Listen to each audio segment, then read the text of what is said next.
Well, thanks for having me here, everybody. Excited to talk about The Walk, which is a movie that just came out, and I encourage you to go see it. I'm actually not a big 3D guy, but if you have a chance to see this movie in 3D in theaters, it is one of the films that actually justifies the use of 3D in modern cinema. So I'm going to talk a bunch about this, but before I get into that, I want to just give you a little bit of background on myself, because I think that that story is kind of relevant to some of the challenges that we kind of suffered through on the walk. This is a picture of me and my friend Ryan when we were probably, 10 years old in my front yard. Ryan and I still work together today, and back then we had this insane passion for movies.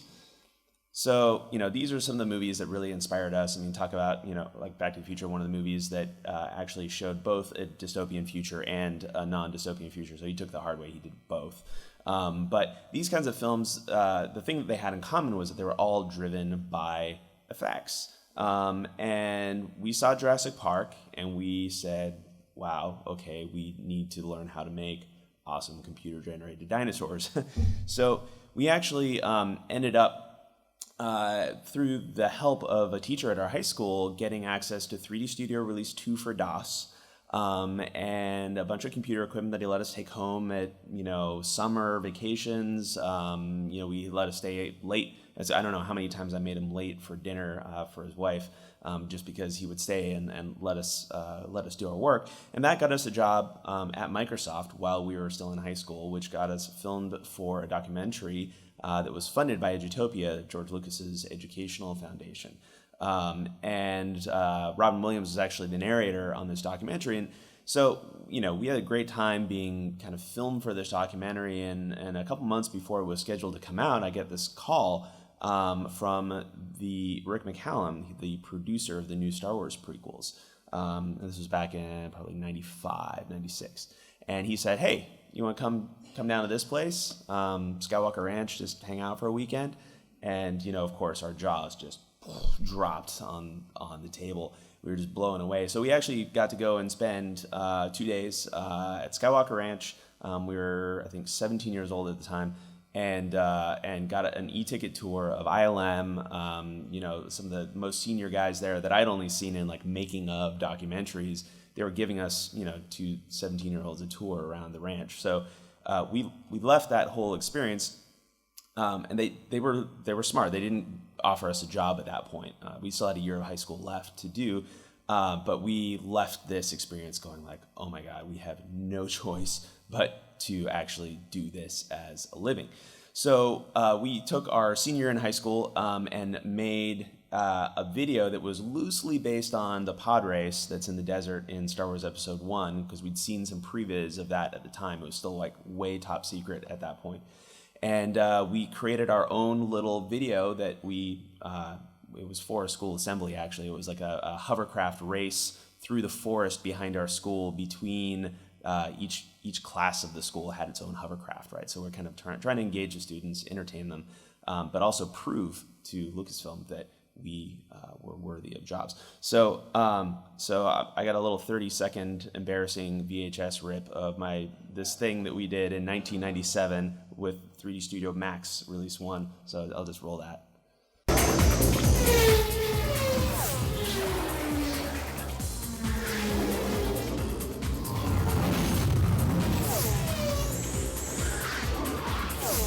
Coming onto the Hamlin ball field, the sophomore needs to highlight his quarter burst. But he clips the wing. Sophomores are out of the race.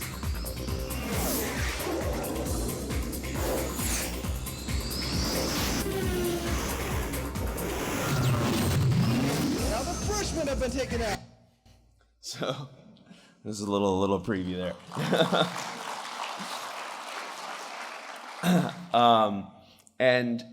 Funny enough, after about 6 months of sending him letters and VHS tapes of works in progress, I got a call from the producer of Star Wars saying, quit bugging me and sending me letters and annoying videotapes, you got the job. So 2 weeks after graduating from high school, we moved down and started working at Lucasfilm on Star Wars Episode 1 as previs artists. And the reason I kind of like give you this story and tell you all this background is really this lesson sticks with me today. It seemed impossible as a couple of 17-year-olds growing up in Seattle, Washington, to work on Star Wars. It seemed completely impossible. And through, in our case, it was like begging, borrowing, stealing technology, sleeping under our desks, doing everything it is that we need to do. We were able to kind of break down the problem and find a way to end up with a solution, which is us sitting here with George Lucas. And so, that early lesson of like overcoming the impossible, we kind of carried through to, worked at Lucasfilm, a company called The Orphanage, and a company called Image Movers Digital, which was a Disney Robert Zemeckis kind of co-venture. And those all had various examples of sort of achieving the impossible that I want to get into. But most recently, my friend Ryan and I, who I grew up with in Seattle, co-founded Atomic Fiction about 5 years ago. And I'll tell you a little bit more about the company, also Conductor, which is our software company that we've started. And all of these things we did in order to kind of, break down the building blocks of what seemed impossible and actually make it possible. So that's really kind of the theme of what I want to talk about in relation to the specifically the walk. So has anybody here seen The Walk? You've seen it? A couple people. How many people saw Man on Wire, the documentary? Bunch of people. Yeah, awesome documentary.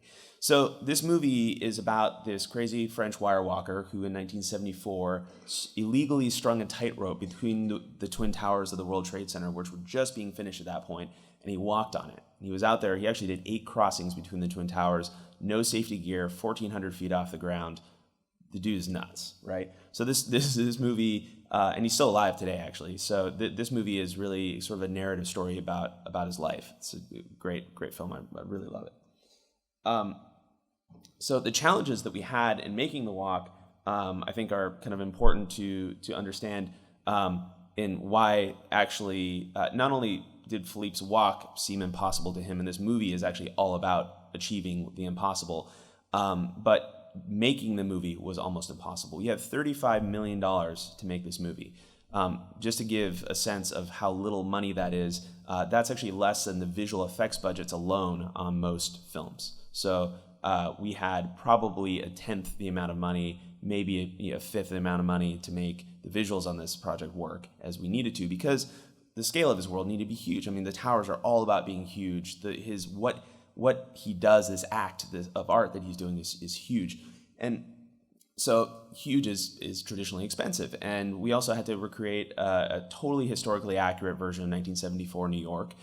We had to bring the towers back to life in a way that made people like actually really identify with them almost as characters in the film. The film also had really long shots because Bob knew that he wanted this movie to be in 3D. So it was really about like giving the audience time to explore the world. And, Zemeckis, he's always been a fan of big, long camera moves as well. So that meant that there were 826 shots total in this film. Like most movies have like 23, 2,400, and 2,000 of those are visual effects shots. So this movie, the shots were about a third the length, or 3 times longer than they are in a normal movie. We had to do lots of rendering, so I'll talk about that in a bit. And also, Joseph Gordon-Levitt is a great performer. He plays the character of Philippe Petit, but there's only so much that he could learn to do. Even though he actually trained with the real Philippe Petit for 8 days before we shot on how to walk a wire, there's things that take decades to learn. So we actually had to build a full digital version of Joe's face and used it in about 40 shots in the film. The 3D conversion, making sure that the 3D conversion looked as good or better than native 3D, which I think it succeeded at. And also there was a virtual reality tie-in experience at the end of it. So how could we parlay all the efforts that we're doing in the movie into VR? So doing all this for that budget, it was impossible, right? But we did it. And so I'll tell you a little bit more about how. First, I'm going to play about a 5-minute breakdown reel that shows the making of a bunch of those shots.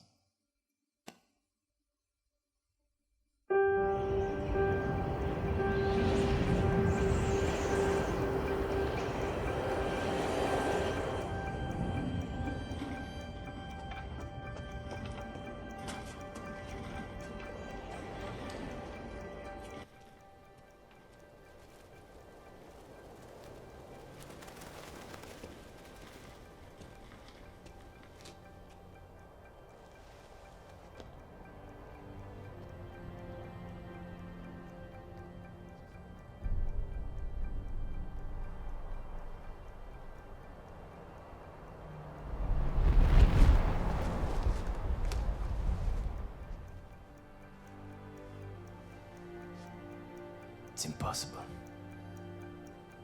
But I'll do it.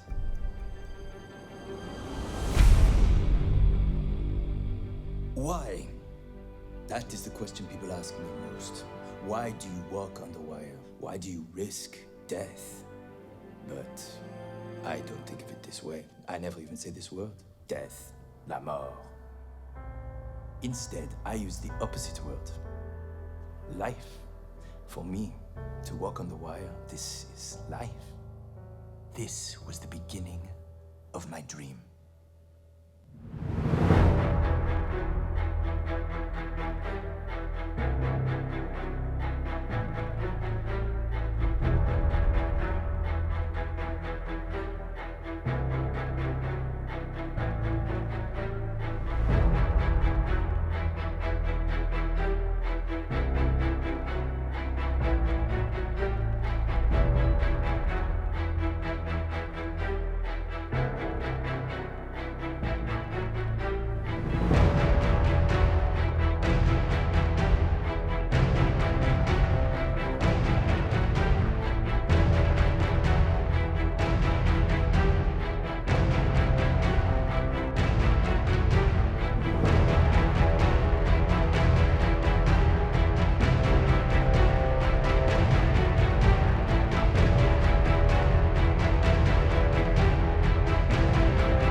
Thank you.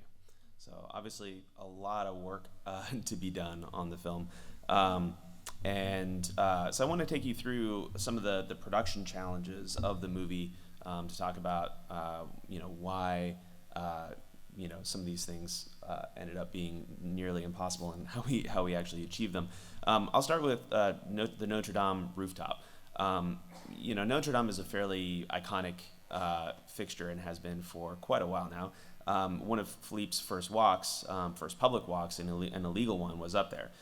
So the production initially had this crazy idea that we were going to be able to use the Notre Dame Cathedral in Montreal, which is where we shot this entire movie, which you can see on the left.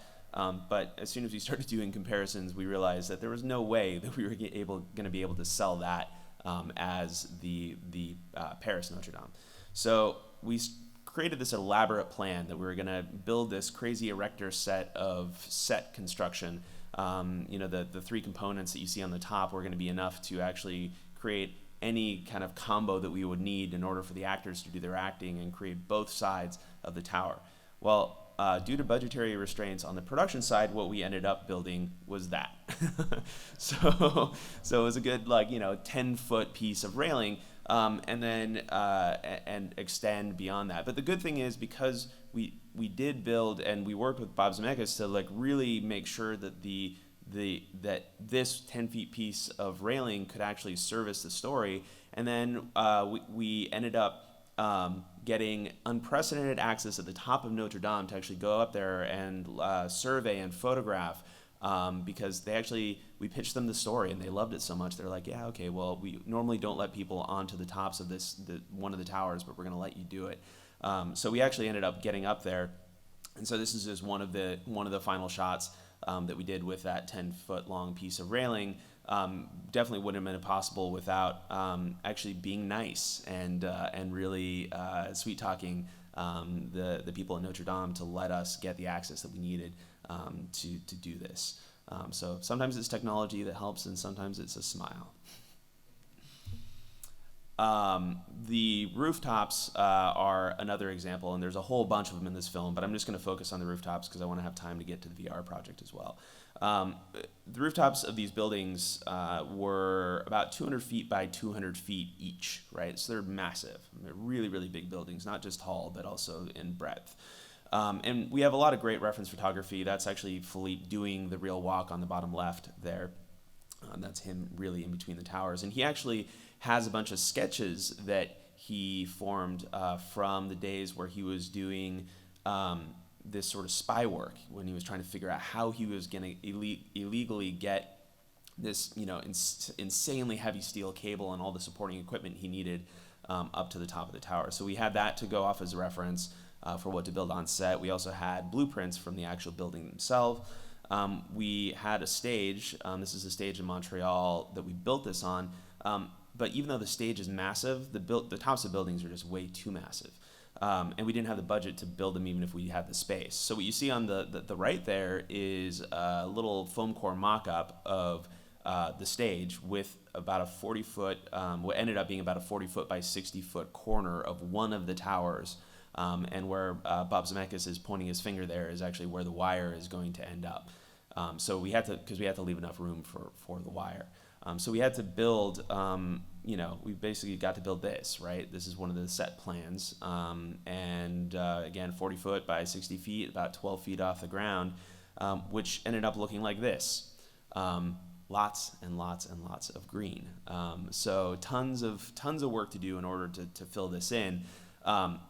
But the good news is that, because the art department and visual effects and Bob Zemeckis were working so closely together, we actually made sure and managed to build anything that an actor would ever touch. And that was a really important thing in actually economizing on the visual effects on the film, just so we didn't have to do too much real actor to set interaction. So my company, Atomic Fiction, and I should have given a plug to UPP in Prague, who did the Notre Dame stuff, an amazing job, and Rodeo did some of the ground level lobby and World Trade Center Plaza stuff, which was really impressive. So my company, Atomic Fiction, we did the vast majority of the work that was in between the towers. So I'm going to talk a little bit about that. And we actually shared a lot of this work with UPP and with Rodeo, and certainly with Legend 3D for the 3D conversion afterwards. And that kind of sharing mentality really helped to make sure that any effort that Atomic put into something Rodeo could leverage or UPP could leverage. So we actually were able to really economize across the show by doing that. So a little bit of background on Atomic Fiction. Again, started about 5 years ago. We have offices in Oakland and Montreal, Los Angeles. We're about 150 people between all those. And one of the things I'm really proud of is that we're actually innovating. I don't mean that to say that on every project there isn't technological and creative innovation happening, because every project has that. But what I mean by that is like we're really, the foundation of the company is like we're trying to do things differently and allow directors that have these giant visions like The Walk was for Bob Zemeckis to actually get them on the screen for the budget and not have to say no when we get that creative brief. So one of those things is we do all of our rendering in the cloud, and that actually ends up saving us money, giving us more scale, and letting us have more money to spend on the talented artists within the walls. And there's several other ways, just from a business model perspective, that we're innovating. We're doing things differently from a business perspective. And as a result, we're a profitable visual effects company, which is a happy story in these days, because a lot of them out there are struggling. So we hope that the successes of films like this, from a visual standpoint, can sort of serve as inspiration to other companies and people out there. And it have had some amazing collaborations as a result of that. We've worked on, we're working on Star Trek, Deadpool, next Pirates of the Caribbean movie. We did Flight for Bob Zemeckis. So a lot of really good stuff has come out of that. So back to The Walk. The team at Atomic Fiction, what we did when we first started out trying to recreate the towers themselves, is because that rooftop set basically had none of the tower skin itself. Is we went through thousands of reference photos. I mean, everything from books. We actually went to libraries and did like research on microfiche, which I didn't even know existed anymore. We called the New York Port Authority for information that we couldn't find anywhere else. And as we go through all these images, really just trying to figure out. I mean, this is just one of the images that I annotated on for the team, but there were probably 50 of these pictures that got specific annotations, and then each one of those 50 had like 20 other supporting pictures that really showed off details. And really, as is the case with everything in CG, it's so important to understand what the details are that matter, right? Because if you don't have enough of them in there, it will look too simple. If you try to, like, for example, one of the things, the gaps between all the panels in the World Trade Center, these panels were installed by people, right? So if we made it as perfect as the blueprints, it would look fake. But if we messed it up too much and we said, oh, they're a little messed up, we're just going to go crazy, it actually made the towers look small. So it's like paying attention to the details and implementing the spirit of them in the right way is just so important. The towers also had a very particular look, right? Some people remember them as being white. Some people think that they were gray, and that's because they take on the surroundings around them. So you can see in these pictures in the upper left, it looks almost white because it's a sunny day, whereas on the right, it looks gray because it was a cloudy day. So they were kind of almost like chameleons in a way. So we had to develop a very specific look for this. And V-Ray has a shading model called GGX that was amazingly useful in creating that sort of anodized aluminum look. We also took, in order to make sure we had like the best reference, we took a helicopter, and I got to go up in this thing for 2 days and hover above New York. And we were doing that less to get actual like footage to use in the movie, because New York nowadays is so different in look than it was in 1974. I mean, any of the footage that we were going to shoot from a helicopter was going to be kind of unusable in a literal sense. But what we were trying to gain is, how fast do cars move from that high? Can you see stoplights changing? Like, how do people look? Like all of those kinds of details that are sort of what makes a city look alive. Because if there's too much motion, it will look small. If there's not enough, it's going to look boring. So like, what is our target? So we got a bunch of that. We had a Red Epic Dragon with the 6K sensor on the nose of the chopper, and I took a lot of stills with my own camera. So that was like mission accomplished. But one of the things I got from this experience that I was totally not expecting was the feeling of the first time we had special clearance to hover right above ground zero where the towers used to be, and the feeling of hovering into position and looking down and being completely overcome with fear, right? Because it's so damn high up there. But also just complete awe and sort of reverence for what this guy did right up there with no safety gear. I'm hovering in the exact same place that this guy was, and just in complete disbelief. And so when I came back to the team, I think one of the important parts of achieving all this stuff on a budget was really focusing every comment that I had on what is it that makes me feel like I felt when I was up there in the helicopter. Like, screw the every literal piece, but how did I feel? And so part of like defining that feel was, going and doing a bunch of concept artwork. And up top you can see, there are 3 different looks of like how pretty is the sky after the sun has risen. Does it get cloudy afterwards, or is there still God rays breaking through? And then, at the bottom right, there's the sort of final, like, cloudy, blustery scene where the world is angry at him, and, it's time for him to get off the wire.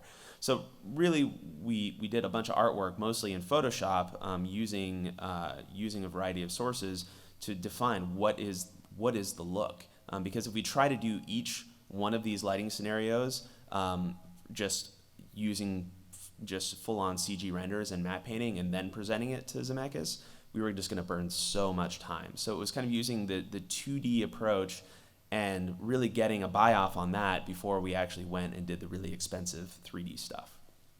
So out of that concept artwork, we developed what we called the Sky Bible. And the Sky Bible you're seeing here on the upper left is the very beginning of the walk. It's actually before he goes out on the wire, all the way through to sunrise and then into the cloudy stuff at the bottom right. And you'll notice that each one of these is actually, they're 360 degrees around and 180 degrees above, so they encompass the whole sky. And you might think, well, we never look up in the movie, or we never look we never look west. Like, why would we build a 360 degree sky? Well, it's because of the metal on those towers, right? We had to build the world in 360 degrees because the metal on the towers is so kind of reflective and picks up. If you had a dark spot behind you that was inaccurate, then the towers were going to look wrong. If you had a bright spot up in the top of the sky, the towers would actually pick that up and they would show it off and they would break them. So in this movie, we really had to not only worry about what was in the shot, but what was everywhere around us, which was particularly challenging.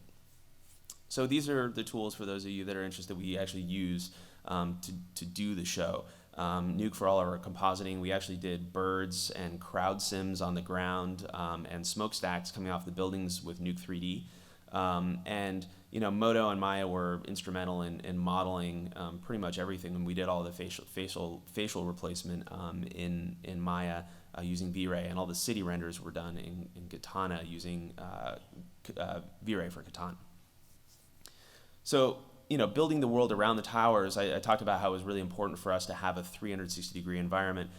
This shows, at first it seemed like an impossible task to build all of Lower Manhattan, and the way we got around that was actually just breaking it up into different blocks so that they were kind of manageable. So every color of block that you see there was assigned to a different artist. And we had a team of about 15 artists just building and texturing and look-deving these buildings for 3 months to get to the point where we actually had a Lower Manhattan that was kind of fully detailed out. And then it fell off into sort of more traditional matte painting beyond then. But the point was that we knew we had all these lighting scenarios to go through. And if we had to do a separate matte painting for each one of the lighting scenarios as the sun just changed a degree or two at a time as the walk went on, we were just never going to finish, right? We're never going to finish. So we had to really detail out every single aspect of every single object within the near vicinity so that we could actually light it for real and then do touch-ups with matte painting. But really the whole world, every single detail, here you see that the south tower of the rooftop, here's one of the buildings down below, and you can see that we modeled every air conditioning unit that was hanging out the windows, every storm drain gutter, really just everything out in excruciating detail because we wanted, as we changed the 3D light in Katana and V-Ray, we wanted to make sure that the city down below would respond appropriately, and then the matte painters would have like a 90% done thing to kind of touch up and paint on top of which in and of itself was still not an easy task. So this is just one of the blocks, just a turntable, one of the blocks. And so, obviously super detailed, and the buildings actually don't have a lot in common with each other, and it turns out none of them do, so it's not like we could just build one and reuse it in a bunch of different places. Every one had to be bespoke. So this is the resulting kind of 360-degree panorama. There's actually just one set you can see almost smack dab in the middle. There's one set of buildings that's still gray. Those are the only ones that we actually don't see in the reflection of the towers or in any one of the camera angles. Everything else has to live in every single set of lighting. But because we were able to do a lot of the sort of lighting work in 3D, we would render this like giant 20K wide or 30K wide panorama that then the painters would go in, and they had 26 layers of matte painting projection that they would do onto this in order to really sweeten it and make it look 100% real, which is an immense amount. I mean, and every one of those 26 layers had 100 sub-layers, right? So these Photoshop files took like an hour to open and save. But it really made the difference in kind of thinking about it from let's do the work in one place and then sweeten less in more places rather than do a ton of work in more places, right? So, and Katana kind of has that same model as well. It's like one lighter. We had a team of 5 lighters on the show, 5, and they were able to do all 250 city shots. Because Katana, you can make it a change in one place and propagate it to everything. Just to put a cap on reference and how important it is, this is another example of an image that we looked at of the towers, where we're actually looking at it for reference of what the windows look like, the surrounds around the windows look like, and then we saw, oh crap, we see inside, we see desks and chairs and stuff. So, okay, fine, we got to go build desks and chairs. So we did just a quick test where we went in and built some very, very rough geometry, and one of these floors has furniture inside, and one of them, and then the rest don't, and you can really clearly see the difference, right? It's just like one feels like it has depth and the others don't. So if you watch the movie, you can see that about the top 30 floors are decked out with offices, because especially in 3D, it really made the difference. And this is just a little bit about Katana. How many people in here are 3D savvy? A bunch of you, right? So just talking about the efficiency aspect of it.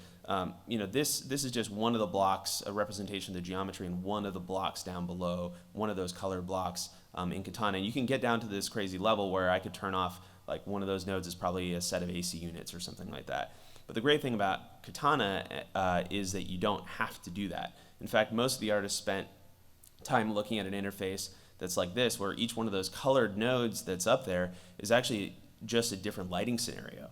So you could just take that noodle that's there that's pink, drag it to the cyan box, and all of a sudden you would have morning lighting instead of late afternoon lighting, just with one click of the mouse.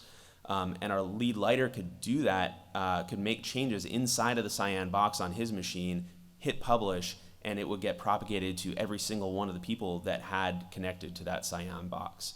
So it was really a way of making sure that we could, again, make changes in one place and then propagate them out to hundreds of shots at once instantaneously. And that kind of thinking, that like make a change in one place, propagate out into a bunch of stuff quickly, was a really important part of it. We still had to render all this stuff. Even as efficient as we are, we have to get it all rendered and all on the screen. So we actually developed a piece of software that we call Conductor that lets us do all of our rendering in the cloud. So we could have theoretically infinite scale in order to do what we needed to do on the show. So why is the cloud important? Well, this is what like normal IT infrastructure looks like.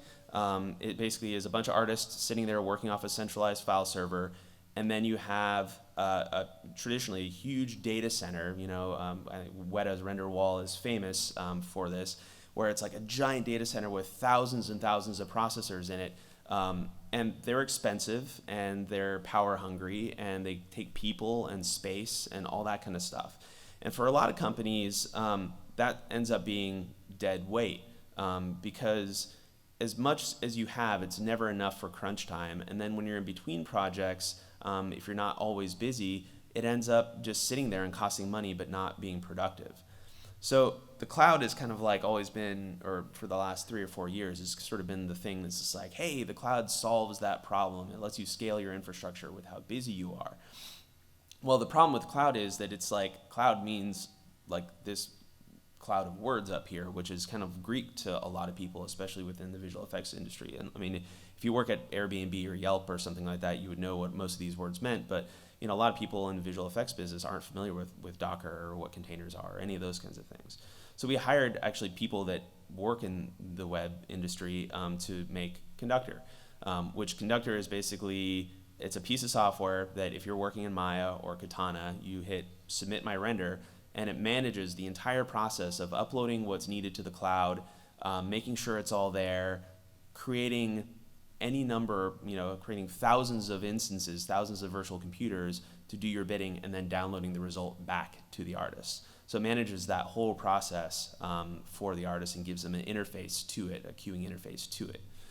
So in a world where we're using the cloud and using Conductor, it looks a lot like this, where the artist will sit there working off of the local file server, and data is hopefully proactively getting synchronized into the cloud.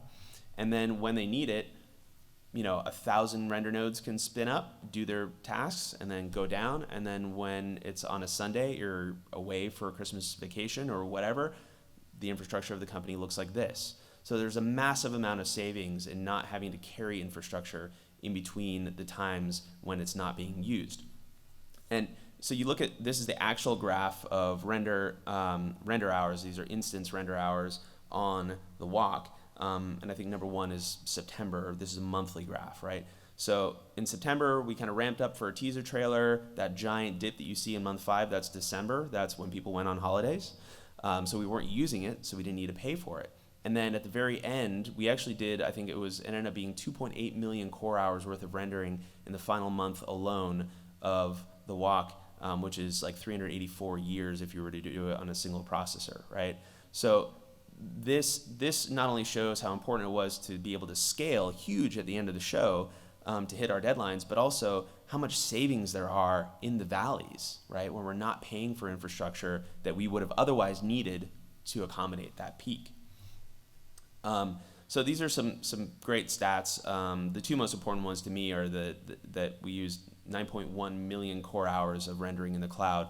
That would be over a millennium on a single processor, right? So an insane amount of time was spent in the cloud making this movie. And the other stat that's super important is the one at the bottom. We ran comparisons against what it would have cost us to do this using normal local infrastructure, and we saved 50% versus that. So it was half the cost. If we hadn't had the cloud, if we hadn't built Conductor to do this, we would have had to ask Robert Zemeckis to cut out 4 minutes of the hero scene in his movie. So that's when saying no to the creative brief isn't an option. We say, how are we actually going to get what would otherwise be impossible done? Okay, well, in this case, it wasn't a smile that did it, but it was creating new technology. I'm going to skip these guys for the sake of time.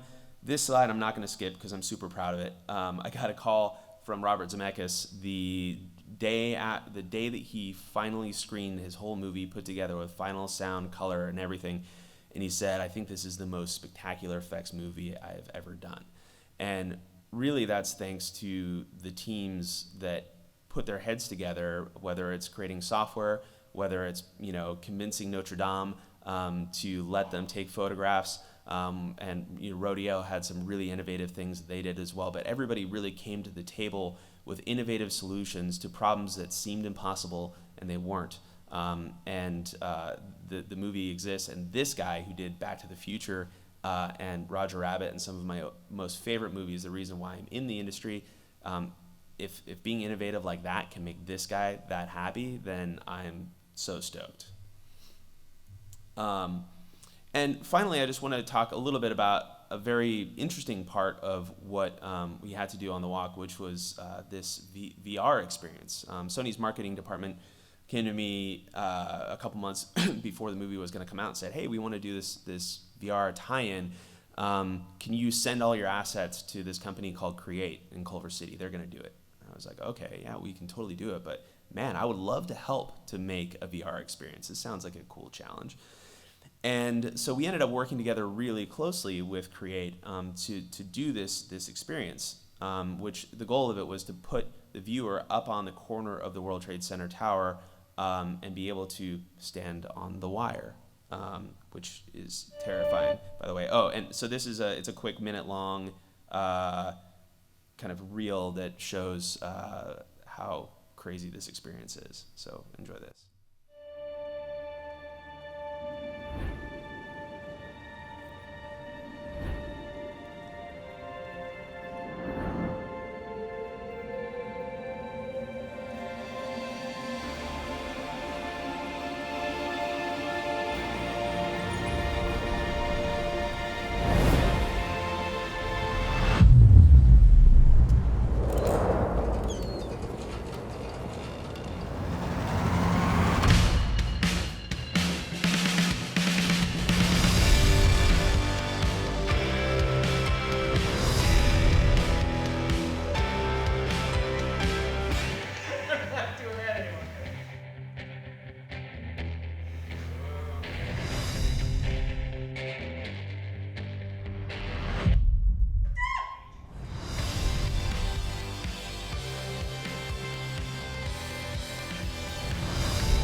That was incredible.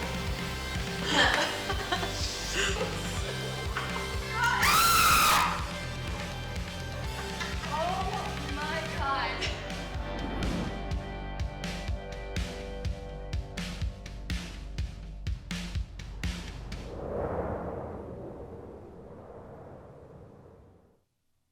So we were actually trying to get this VR experience here, but unfortunately they only have one version of it right now, and it is at the Deadlines Contenders Awards or something like that. So apologies we couldn't bring it, but hopefully you guys get a chance to experience it because it is insane. And there were actually a bunch of very separate challenges in actually creating a compelling VR experience of this. Budget, which is a common theme with this movie. The visual quality, it had to look as real as it possibly could. You know, I think a lot of the VR experiences out there right now, just because it's such a fledgling technology, they lack a little bit of the R in VR, you know, the reality portion of it. We really wanted it to be there. And, you know, frame rate, there was flickering issues because of the resolution. You know, there's only, it's kind of HD split between the two eyes. The limitations of the Unreal Engine, which is what this was authored in, posed some other really big questions. Audience confusion, actually, like people are still trying to figure out like what is a successful VR experience, right? Like how do you actually make a VR experience that is compelling? Where do you let people walk around? Do you not? Do you let people move with controllers? Like how do we make this as awesome as it could be? And you probably noticed in that reel there was the one shot of the woman actually starting to fall down, and there were many people that started to fall down when they were 1,400 feet above the ground, or they thought they were. So safety was another actual big concern. So these are just some of the solutions that came up. I'm happy to kind of download anybody in more detail during one of the breaks, but I'll breeze through these for the sake of time. Is the budget thing was really a small team using off-the-shelf tools, and Create had one developer that was on staff, which was absolutely critical to getting it done. They had to do custom builds of Unreal from time to time to actually get the functionality that they needed into it. So even though the team was small, a developer that's sort of working around the sort of very nascent sort of level of these tools was a must. Sharing the film assets was not only a budgetary help, but it was also, it really helped with the visual quality. All the city that you see down below in the VR experience is actually the city that we did for the movie. And same with the rooftop of the World Trade Center tower that you stand on, was the rooftop from the movie. that we actually took, and this was part of like us being more involved than originally we would have been, is we actually took the rooftop, built a low-res version of it that was real-time capable, and baked all the lighting and shading and texturing from the movie asset onto the VR asset. So when you were looking at the VR asset through the goggles, it looked exactly like it did in the movie. Every crack, every pile of dirt, every bolt was there represented in the VR asset, the same way that it was with the movie.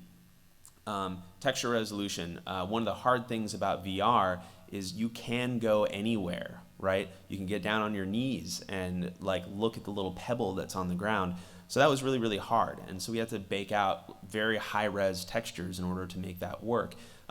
As high-res as they were, in my opinion, and I was talking to Jake, Jake Black, who led this project at Create. They could have been much higher res, but obviously 8K is pushing the boundaries of real time. So I think there's work to be done in say baking the lighting into a lower res map and then being able to use tileable textures or different sets of UVs on different for different types of texture work in order to make sure that it can withstand being able to get down on your knees. Rendering a frame of the rooftop for the movie took about 20 to 40 minutes to render. A single bake of the rooftop for the VR experience took about 20 hours because if you think about it, you're rendering into 3 dimensions, right? You're not rendering into simply a 2D frame buffer. You're rendering into 3D to be able to look at from all angles. So computing for VR, for a very realistic VR experience, is just going to be insanely computationally intensive down the line. And of course, we use Conductor and our cloud rendering to be able to do that. The frame rate, right? They had to really spend a lot of time bringing the footprint of this world down. We delivered, I think, 500 gigabytes worth of asset data to them. They had to pare it down to 3 gigs was the final package that runs on the PS4 with the PlayStation VR goggles. Unlike a lot of video games that actually rendered lower res and kind of upsample to full HD, they actually had to render at between 1.3 and 1.5x the resolution, right? So instead of rendering at HD, they were rendering at like 3K, right? And then downsampling, otherwise they would get flicker, in the wire because you got these wires and you got all these really intricate details anywhere. So they actually had to render bigger and downsample, which really fought with the frame rate. I